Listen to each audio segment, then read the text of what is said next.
Sir, ఈవిడ అన్నయ్యల దగ్గరికి వెళ్ళొచ్చాను. ఈవిడికి మాకు ఎలాంటి సంబంధం లేదని చెప్పారు సార్. దీనికోసం మనిషి అన్నవాడు ఎవడూ రాడు, కానీ కేసు రిజిస్టర్ చేసి కోర్టు తీసుకుపోదండి.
ప్రకాష్ నువ్వే చంపావా? సైగలు మూగ భాషలు ఇక్కడ కుదరవు, నోటితోనే చెప్పాలి. నేనే చంపాను. ఎందుకు చంపావు? చంపేనని ఒప్పుకున్నాను కదా, ఏదో సెక్షన్ కింద నన్ను చంపేయండి. ముద్దాయే శిక్ష విధించుకుంటే ఇక్కడ మేమెందుకు? సెక్షన్లు శిక్షలు నువ్వు గుర్తు చేయాల్సిన పని లేదు. అసలు నువ్వేం చేసావో చెప్పు. ఫారెన్లో నా ఫ్రెండ్ని చంపేశాను, ఇక్కడ ప్రకాష్ని చంపేశాను, భారతీయ సంస్కృతిని చంపేశాను, గౌరవ మర్యాదలను చంపేశాను, ఆఖరికి నా బిడ్డను కూడా చంపబోయాను. నన్ను చంపేయండి, నేను బ్రతకూడదు. బ్రతకడానికి నాకు అర్హత లేదు. అందరికీ ఒక పాఠంగా, నాకు గుణపాఠంగా నన్ను ఉరికంబం ఎక్కించండి. చంపడానికి చావడానికి వెనకాడని నీలాంటి వాళ్ళు సమాజానికే ప్రమాదకరం. అన్నల్ని, వదిల్ని, ఫ్రెండ్స్ని, వర్కర్స్ని లెక్క చేయని నువ్వు చివరి కోర్టును కూడా పట్టించుకోవడం లేదు. నేరం ఒప్పుకుంటే శిక్ష తగ్గిస్తామనుకోవద్దు. సాక్ష్యాధారాల్ని, వాంగ్మూలాల్ని పరిశీలించి తగిన తీర్పు ఇవ్వడానికి కోర్టు 20వ తారీఖు వాయిదా వేస్తున్నాను.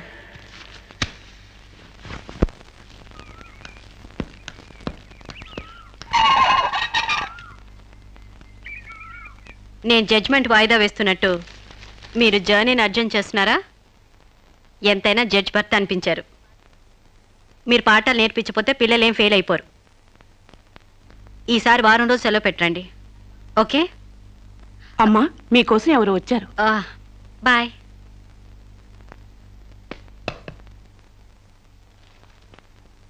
నమస్కారం అండి, నా పేరు సాంబశివరావు అండి. నువ్వు శిరీష తాలూకు మనిషివి కదూ? అవునండి. సారీ, నేను ఇంట్లో కోర్టు విషయాలు మాట్లాడను. నేను అందుకు రాలేదండి, కొన్ని సొంత విషయాలు మాట్లాడుకుందామని. సొంత విషయాలా? హాయ్, కొంచెం పర్సనల్ అండి. చెప్పండి. అది మన ఇద్దరి మధ్య ఉండాల్సిన పర్సనల్ అండి. మీరు కాసేపు బయట ఉండండి.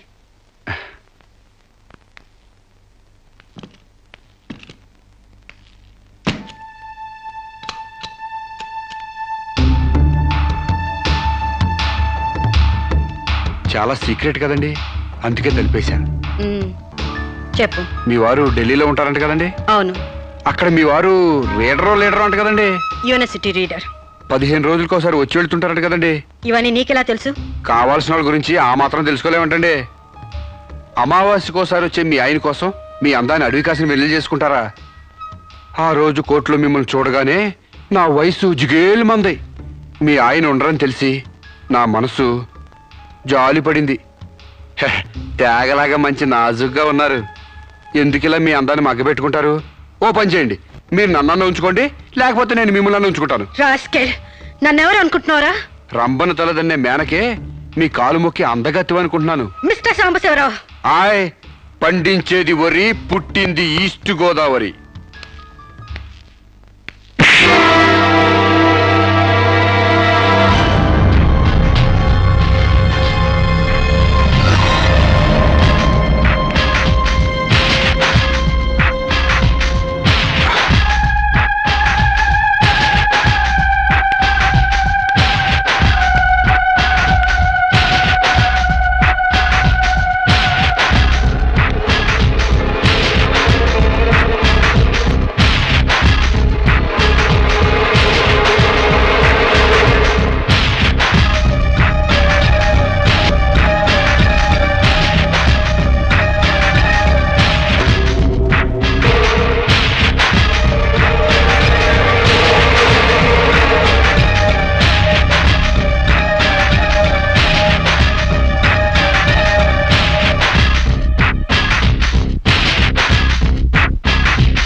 మేడం ఏం జరిగింది? అతను చాలా ఇండిసెంట్ గా ప్రవర్తించాడు. అసలు వీడి లోపల ఎందుకు రానిచ్చారు మేడం? ముందు అతను హాస్పిటల్కి తీసుకెళ్ళండి ప్లీజ్. Constables call ambulance. ఆగండి.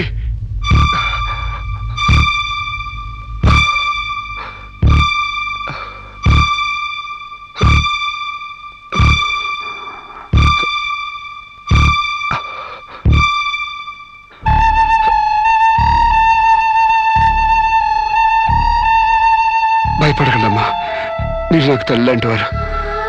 ఇదంతా నేను కావాలని చేయలేదు. శిరీష్ నిర్దోషని చెప్పడానికే చేశాను.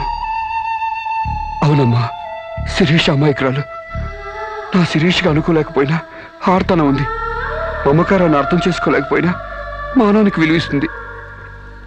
రాష్ట్రం కాని రాష్ట్రం వెళ్ళొస్తేనే స్టైల్ పెరిగే ఈ రోజుల్లో 20 సంవత్సరాలు ఫారిన్లో ఉండొచ్చిన శిరీష్కి ఇతరుల్ని డామినేట్ చేయాలనే తప్ప వేరే ఆలోచన లేని పిచ్చిది. మీరు ఒక జడ్జి అయ్యిండు కూడా ముందు వెనక ఆలోచించకుండా రేపు చేయబోయి నన్ను కత్తితో పొడిచారు. ఎందుకు? ఆడదానికి ఇష్టం లేకపోతే స్వయానా మన్మధుడే దిగొచ్చినా అంగీకరించదమ్మా. నా శిరీష శీలం లేని ఆడదైతే ఆ రోజు వాడిని ఎందుకు చంపేది? హాయిగా వాడితోనే డేటింగ్ పెట్టుకునేది. మొగుడితో తప్ప పరాయి మగాడితో ఊహించుకోలేని ఆడతోనూ ఏ ఆడదైనా ఆ పరిస్థితుల్లో ఉంటే ఈరోజు మీలాగే ఆ రోజు శిరీష్ లాగా చేస్తుంది. ఎంత పచ్చి వ్యభిచారైనా ఇష్టం లేని మగాడి చేయి పడితేనే చేదరిస్తుంది. నా శిరీష్ సిగ్గు తెలియంది కానీ శీలం లేనిది కాదమ్మా. తను నా తమ్ముడిని ఏ డేటింగ్ పేరుతో మోసం చేసిందో అదేవిధంగా మోసం చేసి తనలో మార్పు రావాలని నాటకం ఆడాను. అవును మేడం, శిరీష్లో మార్పు తేవాలని నేను సాంబశివరావు కలిసి ఈ నాటకం ఆడాం. ఆమెలో మార్పు సాధించాం. కానీ లాస్ట్ మూమెంట్లో మర్డర్ కేసులో ఇరుక్కుంది. మీరు శిరీషకు కటింగ్ శిక్ష వేయబోతున్నారని తెలిసి అతను ఈ రేప్ ప్లాన్ గురించి నాతో చెప్పాడు. మీకు తెలియంది కాదు కానీ చెప్తున్నాను. రేపుకు ఉరిశిక్ష వేయాలని చట్టాల మార్పు కోసం ప్రయత్నాలు జరుగుతున్న ఈ రోజుల్లో రేపిస్ట్ని చంపటం కనీసం చిన్న నేరం కూడా కాదని నా నమ్మకం. దయచేసి నా శిరీష్ని కాపాడండి. నా శిరీష్ని కాపాడు.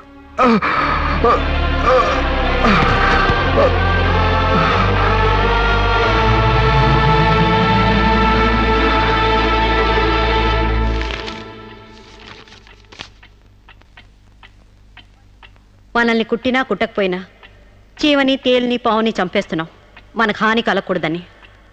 శిరీష తన మానానికి హాని వాటిల్లిందని ఒక చీడ పురిగిని చంపింది. ఒక పథకం ప్రకారం ముందు వేసుకున్న ప్లాన్ ప్రకారం చంపలేదు కాబట్టి ఆ క్షణానికి ముందు హతుడు ప్రకాష్కి ముద్దాయి శిరీషకి పగలు ప్రతీకారాలు లేదు కాబట్టి ఆమె ఇంటెన్షన్గా అతన్ని గాయపరచలేదు కాబట్టి ఈ కేసుని కొట్టివేస్తున్నాను. 100 మంది దోషులు తప్పించుకున్నా ఒక నిర్దోషి కూడా శిక్ష అనుభవించకూడదు. న్యాయమూర్తి కోర్టు ద్వారానే కాదు, ఎలా తెలిసినా సాక్ష్యాలు స్వీకరించాలి. తానిస్తున్న ఏ తీర్పైనా పూర్తి నమ్మకంతో ఇవ్వాలి. ఈ 3 సూత్రాల ఆడదానికి 3 ముళ్ళ మంగళసూత్రాల న్యాయమూర్తికి పవిత్రమైనవి. ఈ సూత్రాలపై నమ్మకంతోనే ఈ తీర్పు చెప్తున్నాను. సాక్ష్యాధారాలు పరిశీలించిన పిమ్మట శిరీష తన నేరాల్ని అంగీకరించిన నిర్దోషిగా ఆమెను విడుదల చేస్తున్నాను.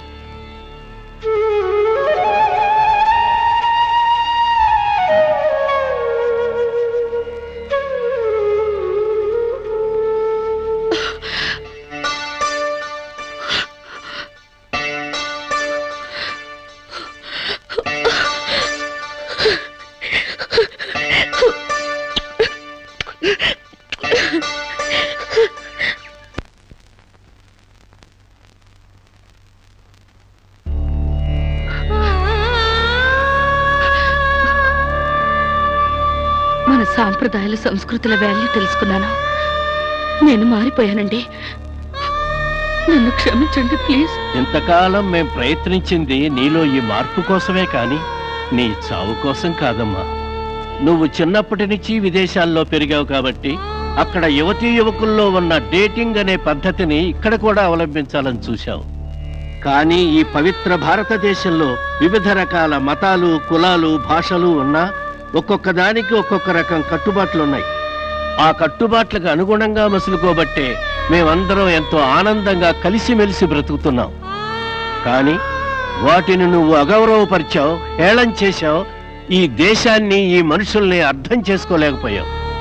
అటువంటి నీకు మన గొప్పతనం చెప్పాలని, నీలోని మంచి మనిషిని బయటకు తీసుకురావాలని మేము ఈ నాటకం ఆడాం. మా నమ్మకం వమ్ము కాలేదు.